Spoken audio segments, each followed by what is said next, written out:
everyone, this is CJ Novo 992 and today we are back with another brand new video. Today's video we are finally here to do one of the most requested video topics there's ever been on this channel. That's right, ladies and gentlemen, boys and girls, we are here to rank our Rangers transfer signings of 2018/19 in today's video. So the way we're actually going to tackle the Rangers transfer signings of 2018/19 ranked is going to be a simple, easy top 10 list.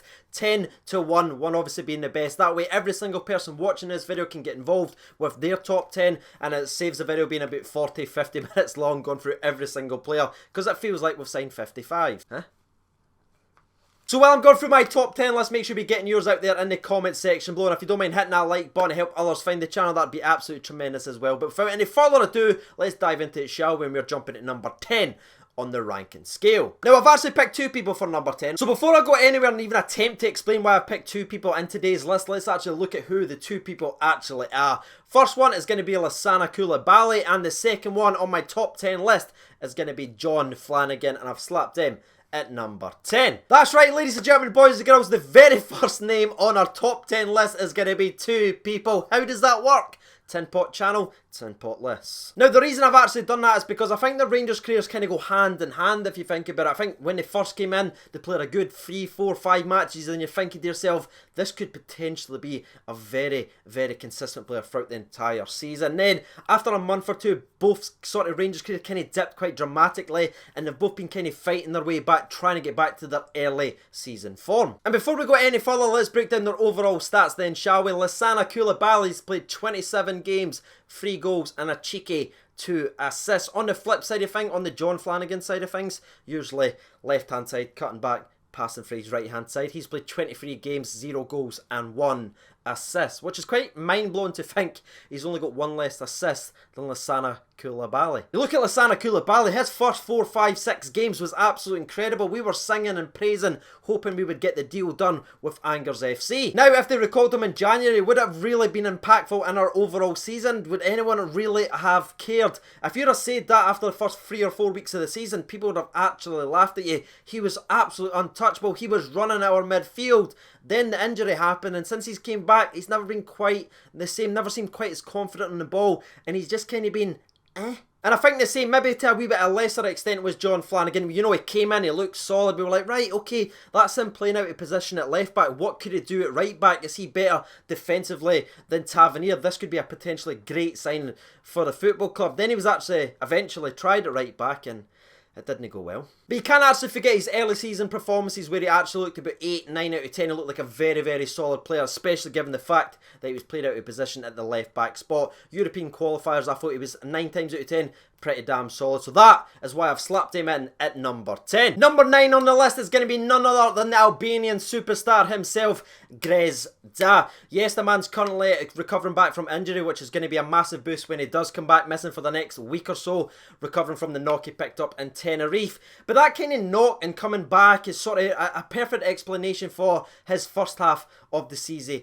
Obviously, he was signed, he was injured, he finally came back, the expectations were absolutely skyrocketed because you read all about him, everyone says he's better at crossing than BB, and we'd already seen that at that point. He's this, he's that, and it never quite reflected on the actual part, bar 1 game before the international break where he absolutely tore the defences apart. He got his couple of goals, he was skilling, thrilling, drilling. Then unfortunately the international break went, he came back and it just never quite translated from that 1 game sort of performance. He never quite built up on that, and his overall stats so far for the Glasgow Rangers results in 14 games, 2 goals and the 1 assist. Now obviously he's number 9 on my list, and I genuinely think injuries played a massive part in that. I think if he was fully fit from when he was signed, he'd have really put a stamp on the side, a lot like Ryan Kent has done with the excitement, just getting the ball and running at defences. That is what the man likes to do, but unfortunately because of his injuries he sort of drifts on my list and he hits at number 9. No, I'm not ruling him out. Anyone that's up here in the high list isn't sort of a failure or a flop. There's still a lot more to come from him, but the injuries have played the part, and that is why he's number 9 on my list. Now number 8 on my list is making me extremely nervous to tell you guys, because I'm pretty sure majorities will click off the video or even write an angry comment, but hopefully give me enough time to explain myself. It's going to be none other than Jermaine Defoe. He's number 8 on my list, and here is the reasons why. It's literally my fault. It's all my fault. I am making this video now when he's only played 5 matches for the Glasgow Rangers. I'm pretty sure if I do this video again, which I am planning to do towards the end of the season, he will be tremendously higher on the list, and maybe even number 2 or 1, depending on how much he actually smashes the ball into the back of the net. I'm expecting a lot of goals from Jermaine Defoe, and if you look at his first 5 games, that pretty much says it all, because he's played 5 games, he has 3 goals, 1 assist, and he's won 2 penalty kicks. So that technically is 3 assists, which is a very, very impressive stat, but if you actually focus on the league games alone, that's 4 games, 3 goals, and 1 assist overall so far for Jermaine Defoe, which is a tremendous turnaround and 100% ratio, either scoring or assisting every league game he has played so far. So to wrap up, I certainly don't think it's Jermaine Defoe's fault that he is number 8 on my list. Again, not saying he's a flop or anything like that. He's certainly doing the bits on the field, but I'm looking at his 5 games versus 35, 36, 37 like the others on the list. So Jermaine Defoe's number 8. Let's jump to number 7 then, shall we? And number 7 on the list, by the way, is going to be none other than the flowing blonde locks of big man Joe Worrall. That's right, I've put Joe Worrall above Jermaine Defoe in a top 10 list. Who would have thought it? Now, before you nail me to pillar and post, please give me a minute to explain myself and why I've picked Joe Worrall above Jermaine Defoe. The man has played 21 games and he's been involved in 8. Hi everybody, I'm just editing myself back in. I've actually finished the video now, but I've had to come back in and say 8 clean sheets instead of 8 goals. Well done me. Back to the video. And it's a hard one with Joe Worrall. I know there's so much strong emotions because when he is bad, he is putrid style bad. But when he's good, he's absolutely non-relenting and absolutely ruthless in the centre-back position. His best couple of games, in my opinion, was the 0-0 draw versus Villarreal. I thought he was absolutely sensational in that game. And again, the Celtic match. But for every game he does have where he plays like lights out, unbelievable, he then has like a Kilmarnock or a Livingston style performance where it just doesn't quite go right for Mr. Joe Worrall. So it was a hard one. But I genuinely believe that Joe Worrall has had more good games than bad, and that is why he's number 7 on my list. Please go easy on me. Let's jump over at number 6 then, shall we, and pick up the mood, and that's going to be none other than BB, aka Born a Bear. Yes, he did come with a shaved head, looking absolutely mental. Then he got injured and came back with a full flock of hair, which surprised a lot of us.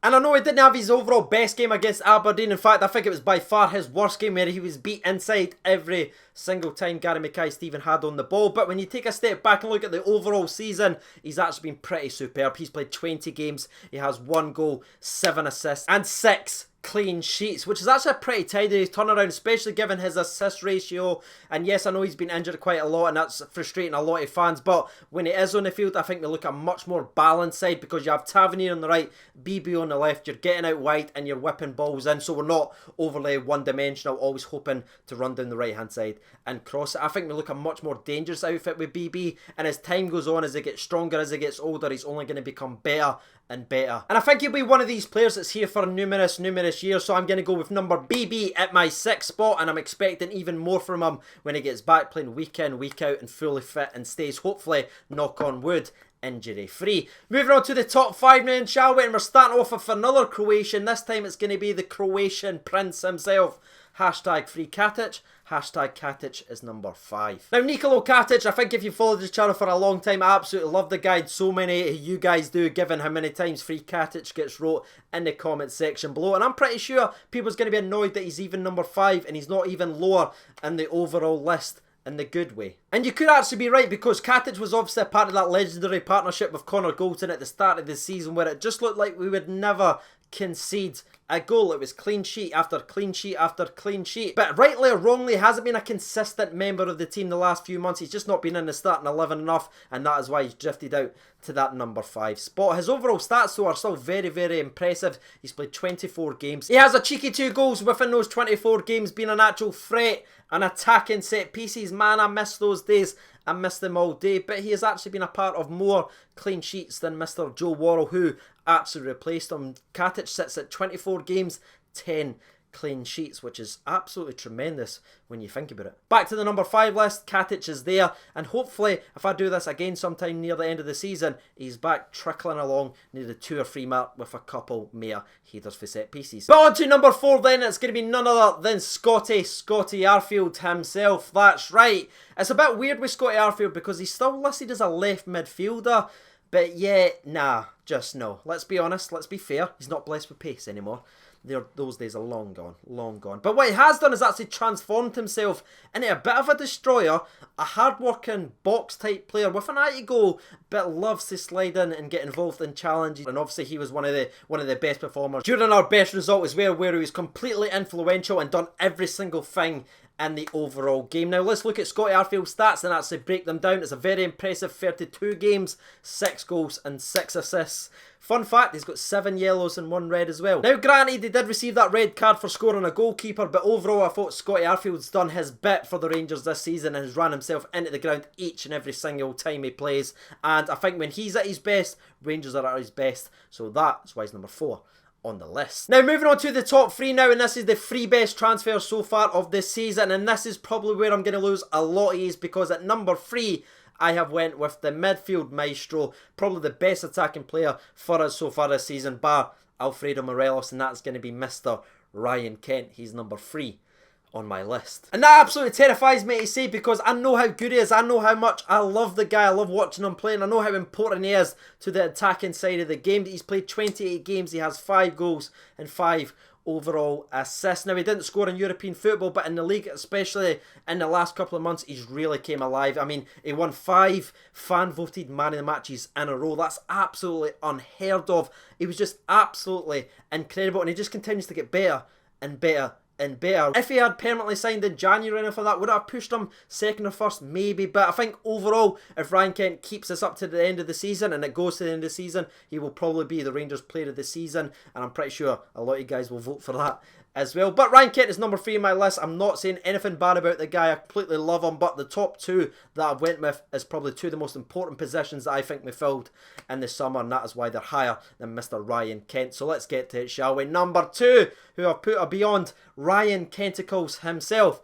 Number 2, Connor Goldson. Now, BBC did technically steal my phrase Captain Colossus and named it to Christophe Berra, but Captain Colossus was originally Connor Goldson, because he filled a space that I think a lot of people is actually forgetting about. In the last 3 or 4 seasons, how many times did we just need a tough centre half? It's actually going to be solid and reliable. And yes, he had one horrific performance against Spartak Moscow. I'm not going to forget that and overflow it, but if you look at the whole season, when he plays, Rangers playing, when he was out the team, how bad did we look versus Kilmarnock? I mean, it was dreadful. He came back, put himself back in the Aberdeen game, we ended up getting the win there. He's a leader. Gerard's talked about that. He's very, very big in the dressing room, and again, he's filled probably the most requested spot, the centre-back spot, and he's definitely took that over, and I think eventually he will be a Rangers captain one day. And his overall stats, by the way, so far this season has been 37 games. He has a cheeky 3 goals, which makes him the highest scoring centre-back at our football club, and he has been involved in a monstrous 15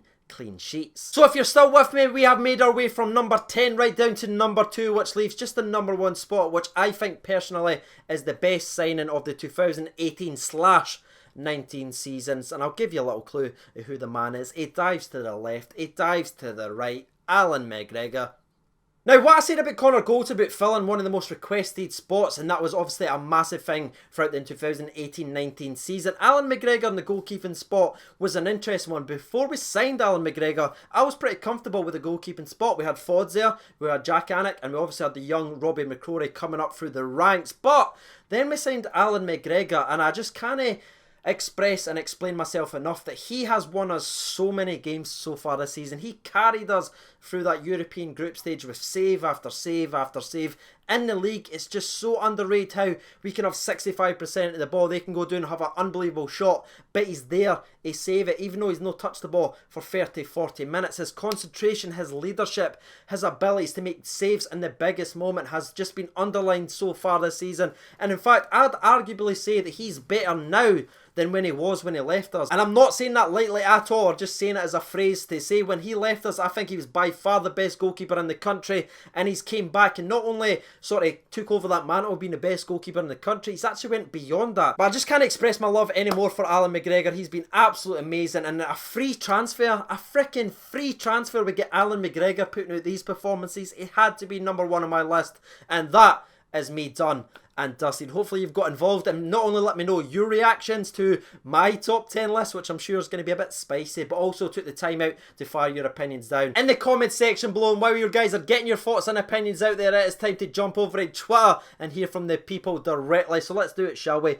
Bob Steele chips in with Lassana Koulibaly at 10. Stephen Davis at number 9. Number 8 is Joe Worrell. Number 7, Jermaine Defoe. Number 6, Borna Bear. Number 5, Nikola Katic. Number 4, Scotty Arfield.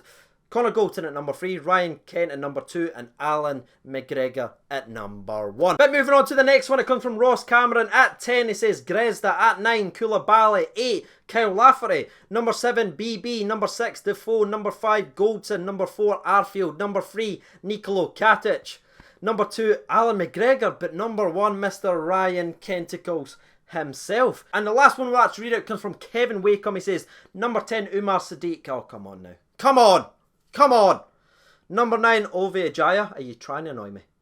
Number 8 is John Flanagan. Number 7, Joe Worrell. Number 6, Koulibaly. Number 5, BB. Number 4, Nikola Katic. Number 3, Goldson. Number 2, Ryan Kent. But number 1 is Mr. Alan McGregor himself. So there it is, ladies and gentlemen, boys and girls. You've heard from me. You've heard from the people. Hopefully you've got involved in the comment section. But if you haven't, dive in there right now and let me know your top 10 list. Shout out to the 51 strong on the Patreons account. I can't thank you guys enough for your continued support and pushing us forward with the equipment, which is coming very, very soon. It should be a new mic and equipment and a new green screen for the overall background. But anyway, I'm out here. I've been Siege Over 92. Thanks so much for watching, and bye.